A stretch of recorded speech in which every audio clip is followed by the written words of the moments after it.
Oy, what's up mga gingging, mga gingging. Ah, shoutout ko sa mga katopit ang mga dagkong mga content creator nga dagko nag-income sa Facebook.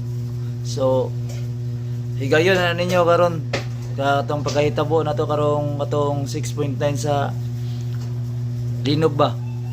So, katong mga content creator nga dagko nag-income sa Facebook, higayon na ninyo sa mga nakatabang mo sa ilaha bitaw. So, ayaw lang kuan na mga uban-uban lang sa kato lang yung tabang lang sa mga naigo sa Traidya sa Linog. So shout out sila nila diha. So pana lang sa sila in taon maluoy taon mo. Pero ako gamay pa mo income diri sa kuan, so dili pa kayo na kaya. So pasalamat lang ko ninyo sila ang mga dagkong content creator nga dagko nagkuan sa mga Facebook na sahod nila. So kana si kuan o kato siya nana sila kato mga taga Cebu. Shout out ninyo dahil mga vlogger ya. Saludo ko sa inyo, mutabang mo nila. Thank you. Bye-bye.